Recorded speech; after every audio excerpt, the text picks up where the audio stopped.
ನಮಸ್ಕಾರ, ಎಲ್ಲರಿಗೂ ಕನ್ನಡತಿ ಅಡುಗೆ ಚಾನಲ್ಗೆ ಸ್ವಾಗತ. ಇವತ್ತು ಮಾಡ್ತಾ ಇರೋ ರೆಸಿಪಿಯನ್ನು ನೀವು ಬೆಳಗಿನ ತಿಂಡಿಗಾದರೂ ಮಾಡ್ಕೋಬೋದು, ಮಧ್ಯಾಹ್ನ ಊಟಕ್ಕಾದರೂ ಮಾಡ್ಕೋಬೋದು, ರಾತ್ರಿ ಊಟಕ್ಕಾದ್ರೂ ಮಾಡ್ಕೋಬೋದು ರೀ. ತುಂಬ ಸಿಂಪಲ್ ಅದ್ರಿ, ಅದರ ಟೇಸ್ಟ್ ಅಂತೂ ಅದ್ಭುತ. ಮನೆಯಲ್ಲಿರುವ ಬೇಸಿಕ್ ಸಾಮಗ್ರಿಗಳನ್ನ ಬಳಸಿ ಮಾಡ್ತಾ ಇದ್ದೀನಿ. ಹಂಗಿತ್ತಂದ್ರೆ ಇದನ್ನ ಹೆಂಗೆ ಮಾಡೋದು ಅಂತ ಹೇಳಿ ನೋಡ್ಕೊಂಬರೋಣ ಬರ್ರಿ. ಇಲ್ಲಿ ನಾನು ನಿಮಗೆ ಕ್ಷಮೆ ಕೇಳ್ತೀನಿ, ಇಲ್ಲಿ ವಿಡಿಯೋ ರೆಕಾರ್ಡ್ ಮಾಡೋ ಮುಂದೆ ಅದು ಮೊಬೈಲದ ರೇಷೋ ಚೇಂಜ್ ಆಗಿದೆ, ನಾನು ನೋಡಿಲ್ಲ, ಅಬ್ಸರ್ವ್ ಮಾಡಿಲ್ಲ. ಅದಕ್ಕೆ ಇದೇನಾಗಿದೆ 16:9 ಇದ್ದಿದ್ದು 9:16 ಆಗೈತಿ. ಈ ಒಂದು ಪಾತ್ರೆಗೆ ನಾನಿಲ್ಲಿ ಈ ಬಟ್ಲೆ 3 ಬಟ್ಲಾಗಷ್ಟು ಚಿರೋಟಿ ರವೆಯನ್ನು ತೊಗೊಂಡಿದ್ರಿ. ನಿಮ್ಮ ಕಡೆ ಚಿರೋಟಿ ರವೆ ಇಲ್ಲಾಂದ್ರೆ ಉಪ್ಪಿಟ್ಟು ರವೆ, ಬಾಂಬೆ ರವೆಯನ್ನು ಏನು ಮಾಡಿರಿ ನೀವು ಮಿಕ್ಸಿಗೆ ಹಾಕ್ಬಿಟ್ಟು ತೊಗೊರಿ. ಮೆಜರ್ಮೆಂಟಕ್ಕೆ ಒಂದೇ ರೀತಿ ಕಪ್ಪೋದು ತೊಗೊರಿ. 1 ಸ್ಪೂನ್ ಆಗಷ್ಟೇ ಕಡಲೆಬೇಳೆ ಹಿಟ್ಟನ್ನು ಹಾಕ್ತಾ ಇದ್ದೀನಿ. ಕಡಲೆಬೇಳೆ ಹಿಟ್ಟನ್ನು ಪ್ರೋಟೀನ್ ರಿಚ್ ಇರ್ತದೆ ಅಂತೇಳಿ 1 ಸ್ಪೂನ್ ಆಗಷ್ಟು ಹಾಕಿದ್ದೀನಿ. ಟೇಸ್ಟನ್ನು ಚೆನ್ನಾಗಿ ಬರ್ತದೆ. ಯಾವ ಬಟ್ಲೆ ರವೆ ಹಾಕಿನಲ್ರಿ ಅದರಲ್ಲೇನೆ 1 ಬಟ್ಲಾಗಷ್ಟೇ ಮೊಸರನ್ನು ಹಾಕ್ತಾ ಇದ್ದೀನಿ. ಸಪ್ಪು ಇರೋ ಮೊಸರನ್ನೇ ಹಾಕ್ರಿ. ನೋಡಿ, 1 ಬಟ್ಲು ಮೊಸರನ್ನು ಹಾಕಿದ್ದೀನಿ, 1 ಬಟ್ಲಾಗಷ್ಟೇ ನೀರನ್ನು ಹಾಕ್ತಾ ಇದ್ದೀನಿ. 3 ಬಟ್ಲು ರವೆ, 1 ಬಟ್ಲು ಮೊಸರು, 1 ಬಟ್ಲು ನೀರು, 1 ಸ್ಪೂನ್ ಆಗಷ್ಟೇ ಕಡಲೆಬೇಳೆ ಹಿಟ್ಟು. ಈಗ ಇದನ್ನು ನೀಟಾಗಿ ಮಿಕ್ಸ್ ಮಾಡ್ಕೊಂಡ್ರಿ. ನೋಡಿ, ಆ ರವೆ ಹಿಟ್ಟು ಎಲ್ಲ ಏನಾಗಲಿ ನೀಟಾಗಿ ಮಿಕ್ಸ್ ಆಗಲಿ ರೀ. ನೋಡಿ, ಈಗಂತೂ ಎಲ್ಲರಿಗೂ ಮಕ್ಕಳು ಹಿಡ್ಕೊಂಡು ದೊಡ್ಡವ್ರಿಗೆ ಎಲ್ಲರಿಗೂ B12 ಡೆಫಿಷಿಯನ್ಸಿ ತುಂಬಾ ಜಾಸ್ತಿ ಅದ ರೀ. ಅದಕ್ಕೆ B12 ಡೆಫಿಷಿಯನ್ಸಿಗೆ ಸ್ವಲ್ಪ ಫರ್ಮೆಂಟೆಡ್ ಫುಡ್ ತಿನ್ನಬೇಕು ಅಥವಾ ಮೊಸರು ತಿನ್ಬೇಕಂತ ಹೇಳ್ತಾರೆ. ಆ ರೀತಿ ಡೆಫಿಷಿಯನ್ಸಿ ಇರೋರು ಈ ರೀತಿ ಮೊಸರು, ಕಡಲೆಬೇಳೆ ಹಿಟ್ಟು, ರವೆಯನ್ನು ರಾತ್ರಿನೇ ಕಲಿಸ್ಬಿಟ್ಟು ಇದರಿಂದ ದೋಸೆ ಥರ, ರೊಟ್ಟಿ ಥರನೂ ನೀವು ಮಾಡ್ಕೋಬೋದು. ಇಲ್ಲ ನೀವೇನು ಡಾಕ್ಟರ್ ಏನು ಅನ್ನಕ್ಕೆ ಹೋಗಬೇಡ್ರಿ, ಇಲ್ಲ ಇದ್ರದ್ದು ಖರೇನೂ ಈ ರೀತಿ ಬೆನಿಫಿಟ್ಸ್ ಅದಾವು. ನೀವು ಇದನ್ನು ಬೇಕಂದ್ರೆ ಹೋಗಿ ಗೂಗಲ್ನನ್ನು ಚೆಕ್ ಮಾಡ್ಕೋಬೋದು ನೋಡ್ರಿ. ಎಲ್ಲನೂ ಈಗ ಏನಾಗೈತಿ ನೀಟಾಗಿ ಮಿಕ್ಸ್ ಆಗಿದೆ. ಈಗ ಹಾಕಿರುವ ರವೆನೆಲ್ಲ ಮುಚ್ಚಿ ಒಂದು 10 ನಿಮಿಷ ತೆಗೆದಿಡ್ತೀನಿ. 10 ನಿಮಿಷ ಆದಮೇಲೆ ಉಳಿದಿರುವ ಸಾಮಗ್ರಿಗಳನ್ನ ಹಾಕ್ತೀನಿ ನೋಡ್ರಿ. ನೋಡಿ, 10 ನಿಮಿಷ ಆಗ್ಯದ್ರಿ. ಇದೇ ರೀತಿನೇ ಗಟ್ಟಿ ಬರಬೇಕು, ಜಾಸ್ತಿ ನೀರನ್ನು ಹಾಕಬೇಡ್ರಿ. ನೀರು, ಮೊಸರು ಎಲ್ಲನೂ ಮೇಜರ್ಮೆಂಟ್ ಮಾಡಿನೇ ಹಾಕ್ರಿ. ಈಗ ಉಳಿದಿರುವ ಸಾಮಗ್ರಿಗಳನ್ನು ಹಾಕೋನು. ರವೆನೂ ಏನಾಗಿದೆ ಚೆಂದಂಗಿನೇ ಅಂದ. ಇಲ್ಲಿ ಅರ್ಧ ಈರುಳ್ಳಿಯನ್ನು ಉದ್ದುದ್ದಾಗಿ ತೆಳವಾಗಿ ಕಟ್ ಮಾಡಿ ಹಾಕ್ತಾ ಇದ್ದೀನಿ ನೋಡ್ರಿ. ನೋಡಿ, 1 ಬಟ್ಲಾಗಷ್ಟು ಸಬ್ಬಸಿಗೆ ಸೊಪ್ಪನ್ನು ಸೋಸಿ ತೊಳೆದ್ಬಿಟ್ಟು ಸಣ್ಣದಾಗಿ ಕಟ್ ಮಾಡಿ ಹಾಕಿದ್ದೀನಿ. ಆದಷ್ಟು ಎಳೆ ಸಬ್ಬಸಿಗೆ ಸೊಪ್ಪನ್ನು ಹಾಕಿರಿ, ಟೇಸ್ಟ್ ಚೆನ್ನಾಗಿ ಬರ್ತದೆ. ಸ್ವಲ್ಪ ಕೊತ್ತಂಬರಿ ಸೊಪ್ಪನ್ನು ಹಾಕ್ತಾ ಇದ್ದೀನಿ. ಒಂದು ಅರ್ಧ ಸೌತೆಕಾಯಿನ ತುರಿದ್ಬಿಟ್ಟು ಹಾಕ್ತಾ ಇದ್ದೀನಿ. ನೀವು ಕ್ಯಾರೆಟನ್ನಾದರೂ ತುರಿದ್ಬಿಟ್ಟು ಹಾಕ್ಬೋದು, ಅಥವಾ ನಿಮ್ಮ ಮನೆಯಲ್ಲಿ ಯಾವ ತರಕಾರಿ ಅದಾವಲ್ಲ ಅವನ್ನಷ್ಟೇ ಹಾಕಿರಿ. ಯಾವುದೂ ಇಲ್ಲಾಂದ್ರೆ ಈರುಳ್ಳಿ, ಹಸಿಮೆಣ್ಸಿನ್ಕಾಯಿ, ಕೊತ್ತಂಬರಿ ಸೊಪ್ಪು ಇರ್ತದಲ್ಲ ಅದನ್ನು ಅಷ್ಟೇ ಹಾಕಿರು ನಡೀತದೆ. ಹೆಲ್ದಿ ಆಗಿರ್ಲಿ ಅಂತ ಹೇಳಿ ನಾನು ಈ ರೀತಿ ಎಲ್ಲ ವೆಜಿಟೇಬಲ್ಸನ್ನು ಹಾಕಿದ್ದೀನಿ. 2 ಮೆಣಸಿನ್ಕಾಯಿನ ಸಣ್ಣದಾಗಿ ಕಟ್ ಮಾಡಿ ಹಾಕ್ತಾ ಇದ್ದೀನಿ. ನೀವು ಮಕ್ಕಳಿಗೆ ಮಾಡ್ತಿದ್ರೆ ಅಂದರೆ ಮೆಣಸಿನ್ಕಾಯಿನ ಸ್ಕಿಪ್ ಮಾಡಿ ರೆಡ್ ಚಿಲ್ಲಿ ಫ್ಲೆಕ್ಸನ್ನು ಹಾಕ್ಬೋದು. ಸ್ವಲ್ಪ ಫ್ರೆಶ್ ಆಗಿರುವ ಕಾಯಿ ತುರಿಯನ್ನು ಹಾಕಿದ್ದೀನಿ. ಇದರಿಂದನೂ ಟೇಸ್ಟ್ ತುಂಬಾ ಚೆನ್ನಾಗಿ ಬರ್ತದೆ ರೀ. 1 ಸ್ಪೂನ್ ಆಗಷ್ಟೇ ಜೀರಿಗೆಯನ್ನು ಹಾಕಿದ್ದೀನಿ. ನೋಡಿ, ಕ್ಯಾರೆಟನ್ನು ನೀವು ಇತ್ತಂದ್ರೆ ತುರಿದ್ಬಿಟ್ಟು ಹಾಕ್ರಿ, ಅದ್ರದ್ದು ಟೇಸ್ಟ್ ಚೆನ್ನಾಗಿ ಬರ್ತದೆ.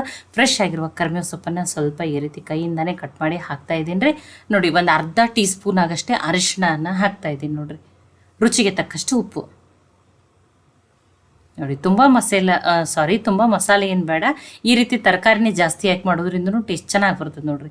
ನೋಡಿ, ಈಗ ಇದನ್ನೆಲ್ಲನೂ ಏನು ಮಾಡ್ಕೊಂಡ್ರಿ ನೀಟಾಗಿ ಮಿಕ್ಸ್ ಮಾಡ್ಕೊಂಡು, ಸಬ್ಬಸಿಗೆ ಸೊಪ್ಪು ಇತ್ತಂದ್ರೆ ಹಾಕ್ರಿ, ಅಥವಾ ಇಷ್ಟೆಲ್ಲ ತರಕಾರಿ ಇದ್ದಿದ್ದಿಲ್ಲ ಅಂದ್ರೂ ನೀವು ಏನು ಮಾಡ್ಬೋದು, ಈರುಳ್ಳಿ, ಹಸಿಮೆಣ್ಸಿನ್ಕಾಯಿ, ಕೊತ್ತಂಬರಿ ಸೊಪ್ಪು, ಕರಿಬೇವು ಸೊಪ್ಪು, ಜೀರಿಗೆನ ಅಷ್ಟನ್ನು ಹಾಕೋಬೋದು. ನೋಡಿ, ಎಲ್ಲನೂ ಏನು ಮಾಡಿದ್ದೀನಿ ನೀಟಾಗಿ ಮಿಕ್ಸ್ ಮಾಡ್ಕೊಂಡಿದ್ದೀನಿ ನೋಡಿರಿ. ನೋಡಿ, ಇದೇ ರೀತಿಯೇ ಇರ್ಬೇಕು ರೀ, ತುಂಬ ತೆಳು ಮಾಡ್ಕೊಳಕ್ಕೆ ಹೋಗ್ಬೇಡ್ರಿ. ಕರೆಕ್ಟಾಗಿನೇ ಮೆಜರ್ಮೆಂಟ್ ಮಾಡಿ ಹಾಕ್ರಿ. ನೋಡಿ, ನಾನು ರೊಟ್ಟಿ ಮಾಡೋಕ್ಕಿದ್ದೀನಿ ಅಂತ ಹೇಳಿ ಈ ರೀತಿ ಗಟ್ಟಿಯಾಗಿ ಮಾಡ್ಕೊಂಡ್ಬಿಟ್ಟಿದ್ದೀನಿ. ಇಲ್ಲ ನೀವು ದೋಸೆ ಥರ ಮಾಡ್ಕೋತಿದ್ದಂದ್ರೂ ಇದಕ್ಕೊಂದು ಸ್ವಲ್ಪ ನೀರನ್ನು ಹಾಕಿ ಜಾಸ್ತಿ ಏನು ಮಾಡ್ಬೋದು ಅಂದರೆ ತುಂಬ ತೆಳುಗೂ ಮಾಡಬಾರ್ದು, ತುಂಬ ಗಟ್ಟಿನೂ ಮಾಡಬಾರ್ದು. ಆ ರೀತಿ ಹಿಟ್ಟು ಮಾಡಿಕೊಂಡು ನೀವು ದೋಸೆ ಥರನೂ ಮಾಡ್ಕೋಬೋದು. ಅದಕ್ಕೆ ಇಷ್ಟೆಲ್ಲ ವೆಜಿಟೇಬಲ್ಸ್ ಹಾಕಲಿಲ್ಲ ಅಂದ್ರೂ ನೀವು ಈರುಳ್ಳಿ, ಟೊಮ್ಯಾಟೊ, ಕೊತ್ತಂಬರಿ ಸೊಪ್ಪು, ಹಸಿಮೆಣ್ಸಿನ್ಕಾಯಿ, ರೆಡ್ ಚಿಲ್ಲಿ ಪೌಡ್ರು ಅಥವಾ ಇಷ್ಟು ಹಾಕಿರೋ ನಡೀತದೆ ನೋಡಿರಿ. ನಾನು ರೊಟ್ಟಿಯನ್ನು ತಟ್ಟು ತೋರ್ಸೋಕ್ಕಿದ್ದೀನಿ, ಅದಕ್ಕಾಗಿ ಈ ರೀತಿ ಗಟ್ಟಿ ಮಾಡ್ಕೊಂಡು ನೀವು 2 ರೀತಿಯೂ ಮಾಡ್ಕೋಬೋದು. ಇದೇ ರೀತಿ ಒಳಗನೆ ನೋಡಿ, ನಾನು ರೊಟ್ಟಿ ತಟ್ಟಕ್ಕಿದ್ದೀನಿ, ಅದಕ್ಕೆ ಈ ಹೋಳಿಗೆ ಶೀಟನ್ನು ತೊಗೊಂಡಿನಿ. ಇದರಿಂದ ಏನಾಗ್ತದೆ ಅಂದ್ರೆ ನೋಡಿ, ಎಣ್ಣೆನೂ ಕಡಿಮೆ ಹತ್ತದ, ಮತ್ತು ಎಷ್ಟು ಬೇಕಷ್ಟು ತೆಳವಾಗಿನೂ ತಟ್ಟಿಬಿಟ್ಟು ತೊಗೋಬೋದು.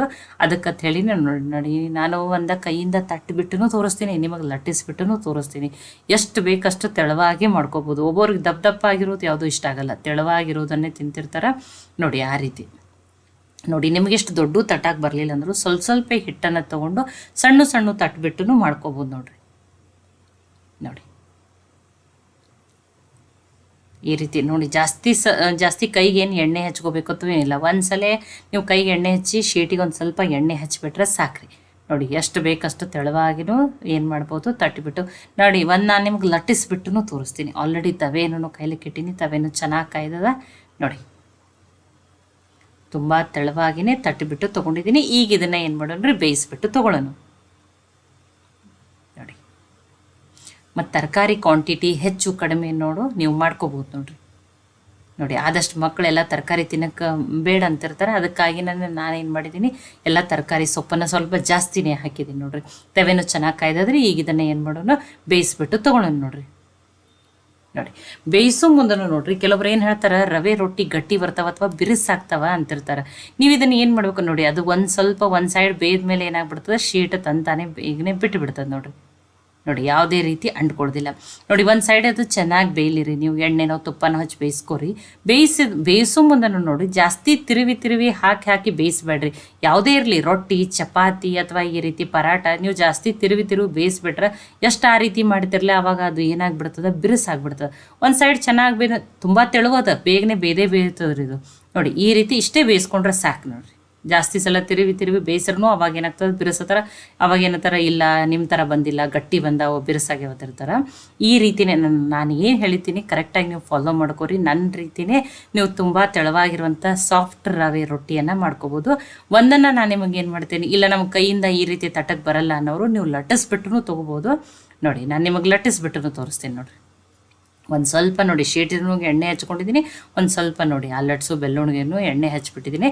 ಆ ತಟ್ಟಿದಕ್ಕಿಂತನೂ ಲಟ್ಟಿಸಿ ಇನ್ನೂ ತೆಳುವಾಗಿನೂ ಲಟ್ಟಿಸ್ಬಿಟ್ಟು ತೊಗೋಬೋದು ನೋಡಿರಿ. ಇಲ್ಲಿ ನೋಡಿ ಲಟ್ಸು ಮುಂದೆ ಮತ್ತು ಇಲ್ಲಿ ಮೆಣಸಿನ್ಕಾಯಿ ಮತ್ತು ಆ ಈರುಳ್ಳಿ ಇರೋ ಮುಂದೆ ಈ ರೀತಿ ಗ್ಯಾಪ್ ಆಗ್ತದೆ ರೀ. ಇಲ್ಲ ಈ ರೀತಿ ಬೇಡ ಅಂದ್ರೆ ನೀವು ಏನು ಮಾಡ್ಬೋದು, ಆ ಈರುಳ್ಳಿಯನ್ನು ತುರಿದ್ಬಿಟ್ಟು ಹಾಕ್ಬೋದು. ಹಸಿ ಮೆಣಸಿನ್ಕಾಯಿ ಜೀರಿಗೆನ ತರಿಯಾಗಿನೇ ಗ್ರೈಂಡ್ ಮಾಡಿಬಿಟ್ಟು ಹಾಕ್ಬೋದು. ಆದರೆ ಮಕ್ಳಿಗೆ ಮಾಡ್ತಿದ್ರಿ ಅಂದ್ರೆ ನೀವು ಖಾರನ ಕರೆಕ್ಟಾಗಿ ನೋಡ್ಬಿಟ್ಟು ಹಾಕೋರಿ. ಇಲ್ಲ ಅಥವಾ ಹಸಿ ಮೆಣಸಿನ್ಕಾಯಿನ ಬಿಟ್ಟು ರೆಡ್ ಚಿಲ್ಲಿ ಫ್ಲೆಕ್ಸನ್ನು ಹಾಕೋಬೋದು ನೋಡಿರಿ. ನೋಡಿ ಆ ಕೈಯಿಂದ ತಟ್ಟಿದ್ಕಿಂತನೂ ತೆಳುವಾಗಿನೇ ಏನು ಮಾಡಿದ್ದೀನಿ ಲಟ್ಟಿಸ್ಬಿಟ್ಟು ತೊಗೊಂಡಿದ್ದೀನಿ. ಈಗ ಇದನ್ನು ಬೇಯಿಸ್ಬಿಟ್ಟು ತೊಗೋತೀನಿ ರೀ. ಬೇಯಿಸಿದ್ಮೇಲೆ ನಾನು ಇದನ್ನು ಏನು ಮಾಡ್ತಾಯಿದ್ದೀನಿ ಸರ್ವ್ ಮಾಡಿ ತೋರಿಸ್ತೀನಿ ನೋಡಿರಿ. ನೋಡಿ ಇದನ್ನು ಬೇಯಿಸ್ಬಿಟ್ಟು ತೊಗೊಳೋಣ ರೀ. ನೋಡಿ ಮತ್ತು ಇದು ರೇಷೋ ಚೇಂಜ್ ಆಗಿದೆ ನೋಡಿ. ನಾನು ಇಲ್ಲಿ ಕಾಯಿ ಚಟ್ನಿ ಮಾಡ್ಕೊಂಡಿದ್ದೆ, ನೀವು ಕಾಯಿ ಚಟ್ನಿ ಜೊತೆನೂ ಸರ್ವ್ ಮಾಡ್ಬೋದು, ಶೇಂಗಾ ಚಟ್ನಿ ಜೊತೆನೂ ಇದು ನಮ್ಮ ಉತ್ತರ ಕರ್ನಾಟಕದ ಫೇಮಸ್ ರೆಸಿಪಿ ರೀ. ಇದೇನಂದ್ರೆ ಹೆಸರು ಕಾಳು ಮೆಂತ್ಯ ಸೊಪ್ಪು ಹಾಕಿ ಮಾಡಿರುವ ಹಿಂಡಿ ಪಲ್ಯ ಅಂತ ಕರಿತೀವಿ ರೀ ನಾವು.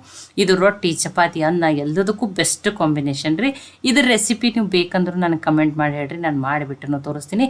ಈಗ ನೋಡಿರಿ ಆ ಎರಡೂ ರವಾ ರೊಟ್ಟಿಯನ್ನು ನಾನು ಅದನ್ನು ರೊಟ್ಟಿಯನ್ನು ಬೇಯಿಸ್ಬಿಟ್ಟು ತೊಗೊಂಡು ನಿಮಗೆ ಸಮೀಪದಿಂದನೂ ತೋರಿಸ್ತೀನಿ ನೋಡಿರಿ. ಎಷ್ಟು ತೆಳುವಾಗಿ ಬಂದಾವೆ ನೋಡಿರಿ. ನೋಡಿ ಮತ್ತು ಎಷ್ಟು ಸಾಫ್ಟ್ ಅದಾವೆ ನೋಡಿರಿ. ಇದೇ ನೋಡಿರಿ ಇಡೀ ದಿನ ಇಟ್ರೂ ಇಷ್ಟನೇ ಸಾಫ್ಟ್ ಆಗಿ ನೋಡಿರಿ. ರವಾ ರೊಟ್ಟಿ ಬಿರುಸತ್ತಿರ್ತಾರೆ ಎಷ್ಟು ಸಾಫ್ಟಾಗಿ ಬಂದಾವೆ ನೋಡಿರಿ. ನೋಡಿ ಎರಡೂ ರೊಟ್ಟಿನೂ ತುಂಬಾ ಸಾಫ್ಟಾಗಿ ಬಂದಾವೆ. ನಾನು ಹೇಳಿದ್ದೀನಿ ಬೇಯಿಸೋ ಮುಂದೆನೂ ಜಾಸ್ತಿ ಜೊಲೆ ತಿರುವು ಬಿಟ್ಟು ಬೇಯಿಸ್ಕೊಬೇಡ್ರಿ. ಅವಾಗೂ ಯಾವುದೇ ರೊಟ್ಟಿ ಅಥವಾ ಚಪಾತಿ ಇರಲಿ ಬಿರುಸಾಗಿ ಗಟ್ಟಿ ಆಗ್ತದೆ ನೋಡಿರಿ. ನೋಡಿ ನಾನಂತೂ ಇವತ್ತು ಇದನ್ನೇನು ಮಾಡ್ತಾಯಿದ್ದೀನಿ, ಇದು ಹೆಸರು ಕಾಳು ಹಿಂಡಿ ಪಲ್ಯ ಅಂತೂ ನಮ್ಮ ಮನೇಲಿ ಎಲ್ಲರಿಗೂ ಫೇವ್ರೇಟ್ ರೀ. ತುಂಬ ಟೇಸ್ಟಿನೂ ಇರ್ತದೆ, ಪ್ರೋಟೀನ್ ರಿಚ್ನೂ ಇರ್ತದೆ. ನಮ್ಮ ಉತ್ತರ ಕರ್ನಾಟಕದ ಕಡೆ ಇದು ರೊಟ್ಟಿ ಚಪಾತಿ ಸಜ್ಜಿ ರೊಟ್ಟಿ ಜೊತೆ ಮಾಡೋದು ಜಾಸ್ತಿ ರೀ. ಇದನ್ನು ನೀವು ಇದ್ರ ಜೊತೆ ಇಲ್ಲ ಯಾವುದೂ ಬೇಡ ಅಂದ್ರೆ ನೀವು ಇದನ್ನು ಬರೀ ಸಾಸ್ ಜೊತೆನೂ ಸರ್ವ್ ಮಾಡ್ಬೋದು ನೋಡಿರಿ. ನೋಡಿ ನಾನು ಬಿಸಿ ರವಾ ರೊಟ್ಟಿ ಹೆಸರು ಕಾಳು ಹಿಂಡಿ ಪಲ್ಯ ಅಥವಾ ಶೇಂಗಾ ಚಟ್ನಿ ಪುಡಿನೂ ಅದ, ಆಮೇಲೆ ಇಲ್ಲಿ ಕಾಯಿ ಚಟ್ನಿನೂ ಮಾಡ್ಕೊಂಡಿದ್ದೀನಿ. ತುಂಬ ಟೇಸ್ಟಿಯಾಗಿರುವಂಥ ರೆಸಿಪಿ. ದಿನಾಲು ರೊಟ್ಟಿ ಚಪಾತಿ ಅಥವಾ ಬ್ರೇಕ್ಫಾಸ್ಟಿಗೆ ಇಡ್ಲಿ ದೋಸೆ ತಿಂದು ಬೇಜಾರಾಗಿತ್ತಂದ್ರೆ ಈ ರೀತಿ ಟೇಸ್ಟಿಯಾಗಿರುವಂಥ ಮಸಾಲ ರವಾ ರೊಟ್ಟಿಯನ್ನು ಖಂಡಿತನೂ ಟ್ರೈ ಮಾಡಿ ನೋಡಿರಿ. ಒಂದು ಸಲ ಟ್ರೈ ಮಾಡಿರಿ, ಎಲ್ಲರಿಗೂ ಫೇವ್ರೇಟ್ ಆಗ್ತೈತಿ ನಿಮ್ಗೆ. ಈ ರೆಸಿಪಿ ನಿಮ್ಗೆ ಇಷ್ಟ ಆಗಿತ್ತಂದ್ರೆ ಲೈಕ್ ಮಾಡಿ ಶೇರ್ ಮಾಡಿ ಕಮೆಂಟ್ ಮಾಡಿರಿ. ಖಂಡಿತ ಟ್ರೈ ಮಾಡಿ ನನಗೆ ಹೆಂಗೆ ಬಂದಿತ್ತು ಅಂತ ತಿಳಿಸ್ರಿ. ಮತ್ತು ಒಳ್ಳೆಯ ಹೊಸ ರೆಸಿಪಿಗಳಿಗಾಗಿ ಕನ್ನಡತಿ ಅಡುಗೆ ಚಾನಲನ್ನು ಸಬ್ಸ್ಕ್ರೈಬ್ ಮಾಡಿ ಬೆಲ್ ಐಕಾನ್ ಪ್ರೆಸ್ ಮಾಡೋದನ್ನು ಮರಿಬೇಡ್ರಿ. ಮತ್ತು ನೀವು ಈ ವಿಡಿಯೋವನ್ನು ಯಾವ ಊರು ಸಿಟಿಯಿಂದ ನೋಡತ್ತೀರತ್ ಹೇಳಿದ್ರು ನನಗೆ ಕಮೆಂಟ್ ಮಾಡಿ ತಿಳಿಸ್ರಿ. ಈ ವಿಡಿಯೋವನ್ನು ಹೈಪ್ ಮಾಡಿರಿ, ಇದು ಅವಾಗ ಇನ್ನೂ ಜಾಸ್ತಿ ಜನಕ್ಕೆ ರೀಚ್ ಆಗ್ತದೆ. ಕನ್ನಡತಿ ಅಡುಗೆ ಚಾನಲನ್ನು ಸಪೋರ್ಟ್ ಮಾಡಿರಿ.